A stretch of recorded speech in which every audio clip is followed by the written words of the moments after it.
Bismillahirrahmanirrahim. Assalamualaikum warahmatullahi wabarakatuh pada semua murid-murid Bercekal 2021 SMK Datuk Sulaiman. Pada hari ini kita akan memasuki bab baru untuk subjek sejarah, iaitu bab Kesultanan Melayu Melaka. Tapi pada hari ini subtopik yang awak akan pelajari adalah berkenaan pengasasan Kesultanan Melayu Melaka. Maksudnya awak akan belajar mengenai bagaimana Melaka ni boleh diasaskan, bagaimana Melaka boleh diwujudkan pada zaman dahulu. Maksudnya bagaimana ia bermula lah sampai ke hari ini. Sebelum tu kita kena tahu dulu apa yang kita akan pelajari pada hari ini. Pertamanya, untuk objektif pembelajaran pertamanya, awak semua dapat mengenal pasti 4 sebab pemilihan lokasi yang strategik oleh para mesuara dengan betul. Kedua, dapat menyatakan kepentingan menghargai alam sekitar untuk kesejahteraan kehidupan dengan jelas.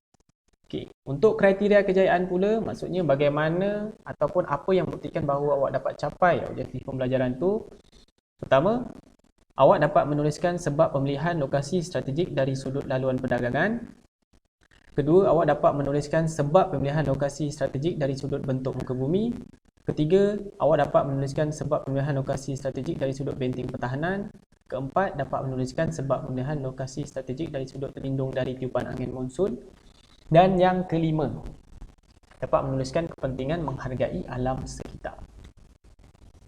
Untuk pengenalan.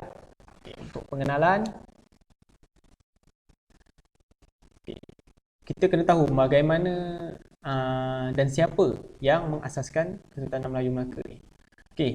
Kesultanan Melayu Melaka diasaskan oleh para mesuara sekitar tahun 1400. Maksudnya, individu ataupun orang yang bertanggungjawab untuk mengasaskan Melaka dahulunya adalah para mesuara. Ingat nama orang ni, para mesuara. Para mesuara ni dia telah pilih satu lokasi yang strategik, iaitu di Muara Sungai Bertam. Muara Sungai Bertam ni juga sebenarnya dikenali sebagai Sungai Melaka lah. Pada asalnya, muara sungai ini adalah sebuah perkampungan nelayan dan tempat berjual beli serta pertukaran barang dagangan sahaja. Maksudnya, pada awal kedatangan para mesuara dekat muara sungai Bertam ni, dia sebenarnya kawasan tu satu perkampungan biasa je. Tak ada apa-apa kerajaan, tak ada apa-apa pemerintahan. Jadi sebab itulah para mesuara datang, jadi dia tengok dia punya lokasi ni bagus, strategik, ada pelbagai kelebihan. Lagi pula tak ada sesiapa yang memerintah. Jadi sebab itulah dia memutuskan untuk mengasaskan kerajaan Kesultanan Melayu Melaka dekat muara Sungai Bertam ni, ataupun Sungai Melaka. Jadi kita nak tahu apa dia sebab, apa dia faktor yang menyebabkan lokasi ini dipilih oleh para mesuara. 4 sebab tu. Awak kena ingat ni 4 sebab ni. Pertamanya, laluan perdagangan. Keduanya, bentuk muka bumi. Ketiga, benteng pertahanan. Dan keempat, terlindung daripada tiupan angin monsun. 4 ni ingat ni. Untuk pengasasan Kesultanan Melayu Melaka. Saya akan jelaskan dengan lebih lanjut lepas ni.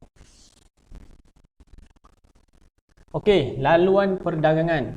Faktor pertama, laluan perdagangan. Faktor yang menyebabkan para mesuara memilih Melaka. Kedudukan Melaka di laluan perdagangan utama antara timur dengan barat membolehkannya mengawal laluan kapal dagang. Cuba awak tengok pada peta yang dah muncul dekat paparan skrin tu. Tengok pada anak panah saya yang saya gerakkan tu. Itu adalah Melaka. Tengok ni kat ujung ni. Ini adalah Melaka. Melaka. Untuk pengetahuan awak kena tahu dulu mana timur, mana barat. Atas adalah utara. Bawah adalah selatan. Kanan adalah timur. Kiri adalah barat. Jadi utara, selatan, timur, barat. Utara, selatan, timur, barat.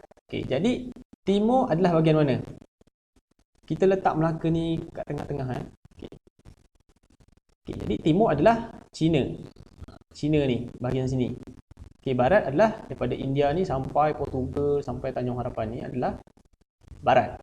Maksudnya Melaka ni kalau awak tengok dia betul-betul berada kat tengah antara timur dan juga barat. Okey, apa kelebihan Melaka ni berada dekat tengah-tengah ni? Okey.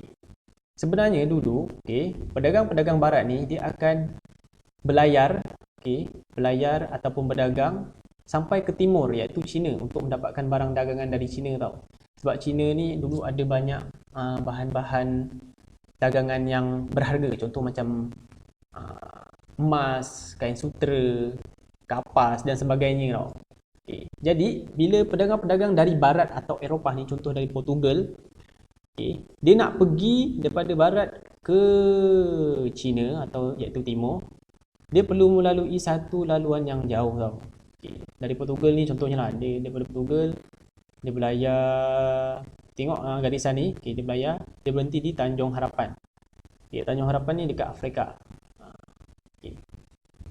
Tanjung Harapan, okay, dekat Afrika. Dia akan berhenti dulu kat sini.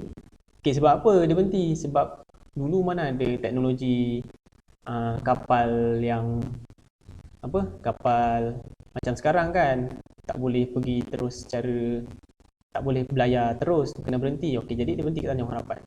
Lepas tu dia bergerak lalu India. Lepas tu bila dia nak pergi China ni, dia akan melalui Melaka tau. Okay. Dia akan berhenti dekat Melaka. Kenapa dia berhenti kat Melaka? Macam saya kata tadi, okay, teknologi dulu tak membolehkan mereka untuk bergerak secara berterusan. Jadi mereka berhenti di Melaka dulu. Okay. Pada masa mereka berhenti di Melaka ni, mereka akan mendapatkan bahan-bahan dagangan juga. Sebab kat Melaka ni ada pelabuhan. Okay, ada macam-macam barang dagangan yang ada kat Melaka yang berharga untuk pedagang-pedagang Eropah ni. Contohnya yang paling famous, paling terkenal adalah rempah ratus. Rempah ratus penting. Melaka dia dapat membekalkan banyak barang dagangan. Jadi bila pedagang ni ramai berlayar dan mereka singgah kat Melaka, jadi ini secara tak langsung akan memajukan Melaka sebab ramai pengunjung yang datang. Dia akan bagi satu pendapatan kepada mereka. Itu adalah sebabnya. Sebab laluan perdagangan. Okey. Pergi pada sebab yang seterusnya iaitu bentuk muka bumi. Okey, dengan adanya bentuk muka bumi berbukit bukau di Melaka, keadaan ini dapat dijadikan benteng pertahanan dan menjadi panduan kapal dagang. Okey. Tengok pada gambar yang saya letak tu. Okey, itu adalah contoh bukit. Contoh bukit bukau. Okey. Secara fizikalnya kalau awak tengok bukit bukau ni dia tinggi. Dia besar. Kan? Tinggi, besar. Kalau dari jauh dah boleh nampak kan. Jadi apa kelebihan, apa fungsi dia kepada Melaka? Kan? Sampai para mesuara pilih Melaka ni. Okey, disebabkan Melaka ni ada banyak bukit bukau. Okey, dia akan menjadi bukit bukau ni dijadikan sebagai satu panduan kapal dagang dan juga benteng pertahanan. Okey, macam mana tu? Okey, untuk panduan kapal dagang, okey, macam awak tahu, orang dahulu pada zaman dahulu, zaman ni lah, zaman Sultan Melaka ni, mereka berdagang dengan menggunakan kapal layar. Tak ada lagi teknologi kapal terbang, semua tu tak ada lagi. Jadi mereka menggunakan kapal layar. Untuk berlayar di lautan, okay, untuk sampai ke satu-satu destinasi atau satu-satu tempat, mereka perlukan satu penunjuk arah. Ataupun orang kata papan tanda lah, untuk mereka tahu mereka dah sampai ke satu-satu tempat atau satu-satu lokasi. Okay, jadi contohnya lah, kalau macam awak nak pergi contoh nak pergi mana? Nak pergi sekolah lah, nak pergi sekolah. Okay. Andaikan awak tak pernah, awak belum masuk, awak dulu sekolah lain, awak nak masuk sekolah sini. Okay. Awak kena tahu, awak tengok signboard SMK Datuk Sulaiman. Oh, ini rupanya SMK Datuk Sulaiman. Oh, ini adalah papan tanda arahnya, adalah penunjuk arahnya. Okay. Jadi awak dapat tahu, awak senang nak datang. Awak tahu lokasi dia. Begitu juga dengan bentuk muka bumi ni, Bukit Bukau. Dengan adanya Bukit Bukau kat Melaka ni, orang yang nak datang berdagang ni dekat laut, dari jauh dah nampak dah Bukit Bukau tu. Sebab Bukit Bukau ni tinggi, dia besar. Jadi bila dia nampak Bukit Bukau tu, oh, dah sampai Melaka ni. Itu adalah penunjuk Melaka. Jadi kita boleh bergerak ke sana. Itu adalah sebab kenapa Bukit Bukau ni penting sebagai panduan kapal dagang. Untuk benteng pertahanan, disebabkan dia tinggi, musuh tak boleh nak menyerang dia lah. Susah nak menyerang. Yang ketiga, benteng pertahanan. Benteng pertahanan ni dari sudut pokok bakau dan api-api di pantai pula berfungsi sebagai benteng pertahanan dan pelindung semula jadi yang sukar ditembusi oleh musuh. Tengok pada gambar tu. Itu adalah pokok bakau.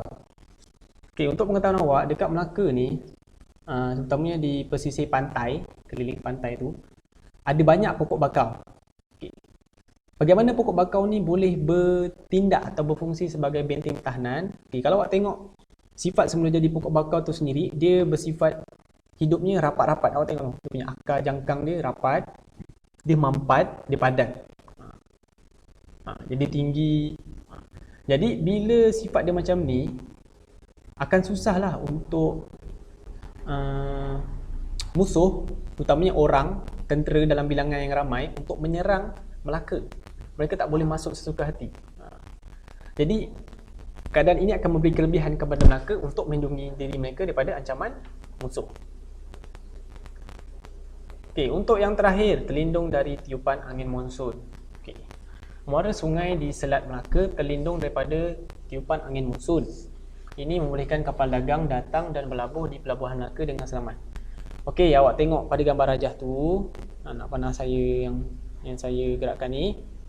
Ini adalah angin monsun timur laut. Maksudnya daripada arah ni, angin monsun timur laut. Yang bawah ni pula, angin monsun barat daya. Macam saya kata tadi, tengok ni adalah Melaka. Melaka dekat tepi ni tau. Melaka kat tepi ni. Kenapa dia bagi kelebihan kepada Melaka? Bila pedagang datang berdagang dekat Melaka, dekat sini, awak tengok angin monsun ni, angin monsun ni dia akan bertiup daripada arah atas ni. Tapi dia tak mengenai Melaka terus, dia akan mengenai pantai yang bahagian ini. Bahagian pantai ini, tapi tak mengenai Melaka. Kalau angin monsun barat daya, dia bertiup dari bawah, dia tak mengenai Melaka juga, tapi dia mengenai bahagian ini. Bahagian Sumatera ni. Jadi dia terlindung. Bila dia terlindung, pedagang ni akan mudahlah untuk berdagang. Sebab apa? Angin monsun ni biasanya dia akan mengganggu pelayaran kapal. Dia akan mengganggu pelayaran kapal. Laut akan bergelora, air pasang semua. Tapi disebabkan Melaka ni terlindung daripada angin ni, daripada atas dan juga daripada bawah, jadi tak ada masalah lah untuk kapal dagang dari luar ni datang ke Melaka untuk berdagang dan berlabuh dengan selamat. Jadi tamat untuk sesi PDPC pada hari ini. Jadi apa yang awak ketahui dan perolehi pada pembelajaran hari ini? Awak kena ingat, awak kena tahu 4 sebab pemilihan lokasi yang strategik itu, iaitu pertama adalah laluan perdagangan antara timur dan barat. Kedua, terlindung daripada tiupan angin monsun. Ketiga, pokok bakau dan pokok api-api sebagai benteng pertahanan semula jadi. Dan yang keempat, bentuk muka bumi berbukit bukau sebagai benteng pertahanan dan panduan kapal dagang. Itu saja pada hari ini. Kalau awak ada sebarang persoalan, boleh direct personal message pada saya. Terima kasih semua. Nanti boleh buat latihan yang saya akan berikan. Terima kasih.